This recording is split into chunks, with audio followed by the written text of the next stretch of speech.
O relógio do fim dos tempos está avançando e volta pouco tempo para o despertar do grande mal. Eu sou o Hugo Ribeiro e no vídeo de hoje eu vou falar do 10º episódio da quarta e última temporada de Titãs. E antes de começar, não se esqueça de se inscrever no canal, ativar as notificações para receber mais conteúdos, curta e comenta bastante, também me siga nas minhas redes sociais.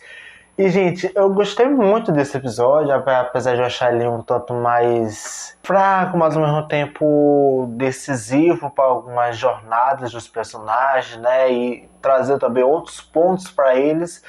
Eu ainda achei que ainda foi muito interessante e eu gosto mais do episódio de ciclo do ele é mais focado no Guy e na nossa Estelar, né? Quando a gente vê que o vermelho meio que se adentrou nos laboratórios Star, né? Foi uma coisa muito doida, porque a gente vê alguns dos personagens e também a introdução do Cyborg, né? Dentro desse grande mundo dos Titãs. E, cara, que demais eu odeio essa relação dos dois personagens. Eu achei muito divertido e também abre muita relação interessante do que foi abordado, né, no episódio anterior, né, de que a família, né, o Gar tem duas famílias, né, tem a família da Patrulha do Destino e também tem a família dele, né, que é os Titãs. Então, o Vermelho fez questão de juntar os dois em um único só lugar dentro do quarto do Guy, que foi uma coisa mais bizarra do mundo.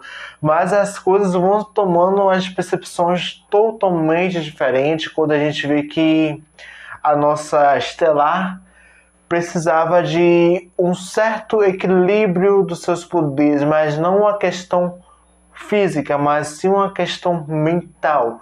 E trabalhar a mente dela, né, a gente conseguir esclarecer as coisas que estavam permeando a cabeça dela, foi algo lindo. Você vê uma troca de olhares, uma troca de semelhança entre o Gar e a própria Estelar. Gente, foi uma coisa tão linda, que abre até uma reflexão sobre até a gente mesmo, né? Sobre o que é, né, bom, o que é ruim, o que a gente pode abdicar, mas ao mesmo tempo não deixar, né, de viver aquilo. Então isso foi muito interessante, ainda mais o que realmente estava pedindo ela de acionar aquele grande poder que ela vai usar no final. Sim, ela foi nerfada o suficiente para usar os poderes no final, mas a gente não tá nem aí, porque ela vai voar ao usar esse grande poder, então é isso que a gente quer. Mas foi muito crucial a gente entender tudo isso, né? Porque acho que o foco maior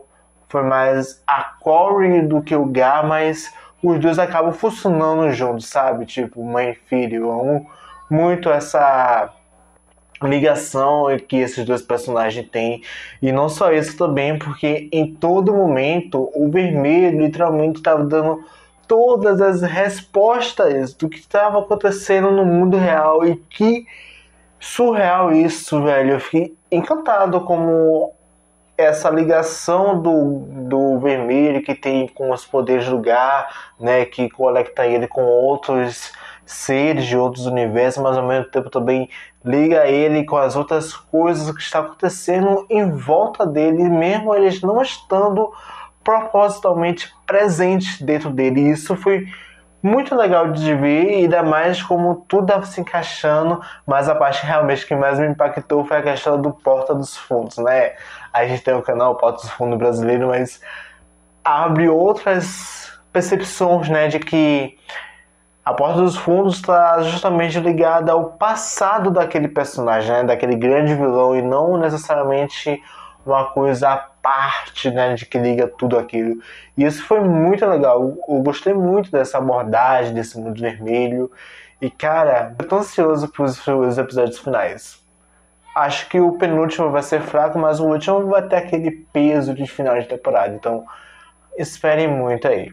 E uma coisa que eu não posso deixar de falar, de comentar, gente, é que o Cyborg se apaixonou pela Estelar pelo soco, ou seja, o soco do amor. Gente, tô impactado com a capacidade bizarra que tá na cabeça do nosso Cyborg a tal ponto de se apaixonar por tapa na cara, gente. Eu tô aqui impressionado, né? Mas é muito interessante, né? A série conseguir dar conexões com outros personagens, né? E abrindo essa possibilidade de futuro, né? Mesmo possivelmente eles estando no mesmo universo, mas que as situações vão fazer eles se juntarem em algum momento. Eu acho que isso foi muito interessante de ver ao longo desse episódio. E também uma coisa que eu fico muito assim impressionado é como a capacidade do Connor, né, de abraçar essa personalidade do Luthor e ao mesmo tempo conseguindo literalmente adentrar na mente do Sebastian, né, a tal ponto de lubridiar ele e fazer se juntar a ele de uma conexão, né, com sonhos e poderes dele.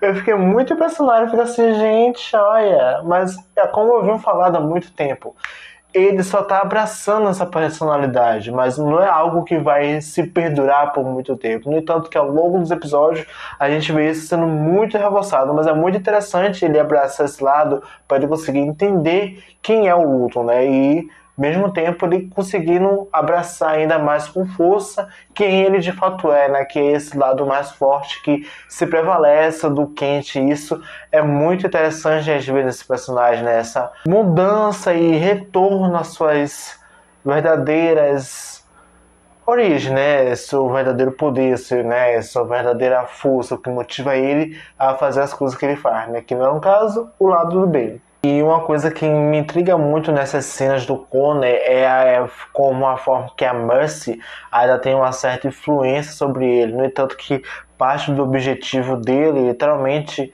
está nessa ajuda dela. Ou seja, o que ele lê naqueles arquivos foi que o chifre é esse grande poder. Ou seja, se ele destruir, então não tem mais, o Sebastian não tem mais poder, não tem mais nada. Ou seja, não tem ao que recorrer para ter mais poder. E uma coisa muito interessante é que literalmente o nosso Sebastian bota o jogo dele em prática e a gente vai abrindo muitas coisas, né? A relação dele com os poderes, né? Que as Alametrositos é só mais um potencializador do poder dele para direcionar ele a um objetivo que ele tem ali, no caso que era o jogo, né? Então ele conseguiu dar vida ao jogo com os seus poderes. Então ele requer também um preço, ou seja, a alma das pessoas que jogam.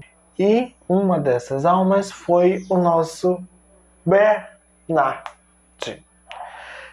E uma coisa que me chamou muita atenção foi essa questão dos jogos, né? Dessa tecnologia e também a questão das redes sociais, do quanto nós estamos tão presos a essa realidade que às vezes até esquece de comer, de fazer as coisas e só joga, né? Aquele vício se torna um subterfúgio no qual se torna até uma epidemia de certa forma, porque é uma doença, né? Esse vício, né, com a tecnologia acaba se tornando doença. Então a gente tem que se controlar para não se deixar levar e, consequentemente, como a série está levando esses pontos, né, levar essa alma, né, como acontece de certa forma aqui. E aqui é muito interessante a gente ver que o nosso Tim, né, começa a desvendar essas coisas, né, para tentar salvar o seu amado, né, desse grande mal que acarretou ele, né? E é muito intrigante como o Tim literalmente tem uma certa importância aqui, né, de juntar tudo. E uma coisa muito interessante que eu falei a vocês, né, sobre o Porta dos Fundos, é que precisava de dois lados, né? Tipo, a Porta dos Fundos não estava ligada necessariamente ao Sebastian, mas sim ao próprio Connor, né? De que há uma porta ali, né? Há uma bondade no meio de tanta maldade no Connor, né? Que possibilitou dele de abrir essa brecha para que o Tim conseguisse invadir e literalmente destruir esse jogo, né? Mas ainda vai demorar um pouquinho, né, para as coisas voltarem ao normal, já que a escala foi uma escala mundial. E uma coisa que me fez me encantar ainda mais com o ator em si, né, é essa coisa da entrega dele, né, foi muito surreal para mim, porque o personagem acaba, né, tendo aquela impotência, né, de não poder ser grande o suficiente para poder salvar a quem você ama, né? No entanto que o Bernard está em estado de coma, então é tão incrível você ver um personagem assim, né, se entregando a essa vulnerabilidade, né, se permitindo sentir aquilo, mesmo ao mesmo tempo rejeitando aquelas sensações, mesmo fazendo parte, né, dessa entrega, né, de ao mesmo momento que você ama alguém, acaba se tornando tanto impotente, né, quando você não pode se fazer algo para ajudar aquela pessoa, sendo que você tinha como, mas as situações não permitiam que você, né, conseguisse fazer algo suficiente para aquela pessoa.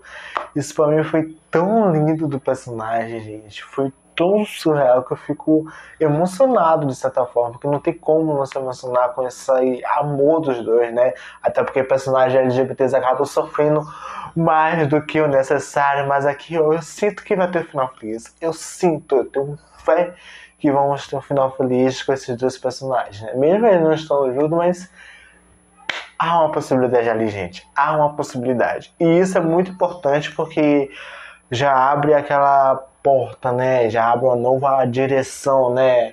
Um novo rumo para aquele personagem de que aquilo vai transformar ele, ou seja, o amor que ele sente vai fazer com que ele se dedique ainda mais aos treinamentos e recorra ao nosso Jason Todd para poder, né, se transformar nesse impiedoso, né, quase piedoso, novo Robin, né? E eu tô louco para ver o nosso Jalicoeur com traje. Acho que vai ser uma coisa muito interessante de acompanhar. E agora eu não posso deixar de falar desses dois personagens que eu amo de paixão, que é o nosso Dick e a nossa Rachel. Cara, eu fico muito encantado com os dois personagens porque esses personagens estão conectados e a ligação deles estão tão além do que a gente compreende que eu fico até embasbacado com algumas, né, decisões, né, com o apoio que um tem sobre o outro, né, de estar disposto a abdicar de certas coisas para poder conseguir que aquela pessoa consiga, né, chegar ao seu propósito. E aqui eu achei muito interessante a gente ver que o Dick literalmente vai ajudar ela, né, a quebrar esse vínculo, né, porque ela estava disposta a ir até ele para acabar, né, ou até morrer para isso. Então, ele assim, tem como e eu vou te ajudar. E a gente conhece uma nova personagem que eu não sei quem é de fato, eu não tenho uma conexão com as HQs ainda, mas ainda vou ter. E que eu acho que passa a ser a Madame Xanadu, né? Porque eu acho que ela vive em Londres, não sei como é que é, mas eu acho que essa personagem pode ser ela. A partir do momento que o personagem não é citado seu nome, então ele pode ser interpretado por qualquer outra pessoa naquele universo. Então, não citar nome já abre outros preceitos, né? De que ela existe naquele universo, mas também de que as questões de direitos autorais não vão cair tanto em peso quanto se imagina quando a gente, né, introduz certos personagens. É que eu achei muito interessante porque é uma coisa muito paternal desses dois, né, de pai e filha, né, não é só uma coisa de amigos, ou seja, eles têm um companheirismo muito forte a tal ponto de um dos dois serem, né, essa porta de um para o outro, ou seja, a salvação da Rachel literalmente está ligada aos sentimentos, né, do nosso Dick. E isso é muito interessante, né, ao longo do tempo, quando a gente vê ele fazendo de tudo, não conseguindo, ele precisa ter fé, ter fé, ter fé. Mas como ter fé quando uma pessoa que você tanto admira e respeita está sofrendo, está em perigo? E aqui é muito legal isso, gente. Eu me muito ver esses dois personagens, né, fazendo um pro outro. E também a gente vê a nossa Rachel levitando. A gente esperou 4 temporadas para ver essa mulher levitar.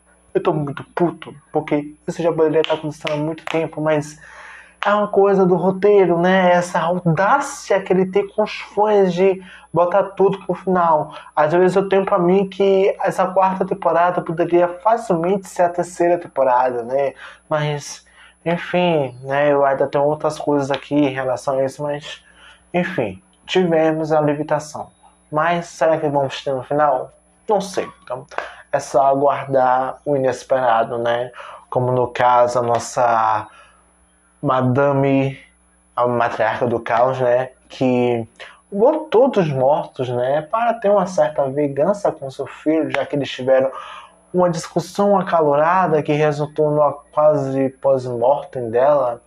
Eu queria muito que ela tivesse morrido, literalmente, porque nas HQs ela morre, então eu queria muito que ela tivesse morrido. Eu acho que ia ser muito mais fácil, né, pra jornada do nosso Sebastian, né, nessa coisa pelo poder a todo custo. Então eu acho que ia ser mais interessante ele estar sozinho do que, né, essa coisa dela querendo, né, usar e abusar dele a todo custo, sendo que não era assim. E reforça muito o que foi falado pela Rachel, né, no episódio anterior, de que ela só tá ali só pelo poder que ele tem, que ele exerce sobre o Trigon. Só isso, ela só pro Trigon de volta. Não tá nem aí. Pra mim, ela não é nem mãe, né? A gente pode nem chamar ela de mãe porque ela não é mãe, porque pelo momento que ela não tem nenhum apreço pelos sentimentos do filho. Eu acho que isso, né, é uma relação tanto conturbada. Merecia ter morrido, mas enfim, não morreu. E aqui a gente também vê que o nosso Sebastian vai usar o poder do chifre. Ele literalmente perdeu seus poderes, né? Já porque parte dos poderes vem com essa ligação que ele tem com a Horwitch. Então, a única coisa que resta dele é o sangue do Trigon que ainda pegou as suas veias, que vai permitir dele de usar os chifres de todo o potencial poder que ele acarreta sobre todas as coisas que estão acontecendo. Ou seja, né? Ele ainda tem ainda um grande potencial, mas não vai durar muito, né? Já que ele tá praticamente fraco, então é só uma questão de momento para ele poder morrer, né? Já que todo personagem vilão morre, então ele vai morrer. O outro foi preso, mas ele morre mesmo assim, então é isso. Eu tô muito ansioso porque esse penúltimo episódio se chama Projeto Starfire, então eu estou muito ansioso com qual é esse grande mente, né, do que vai acontecer. Eu acho que isso é mais uma questão de liderança da própria Estelar, né, com tudo que vai acontecer. Então o poder dela literalmente é a chave, então ela já está disposta a tudo isso. Então é só aguardar. Eu espero muito que vocês tenham gostado desse vídeo. Não se esqueça de se inscrever no canal, ativar as notificações para receber mais conteúdos. Curta e comenta, compartilhe bastante. E me siga nas minhas redes sociais. E até a próxima, gente. Tchau!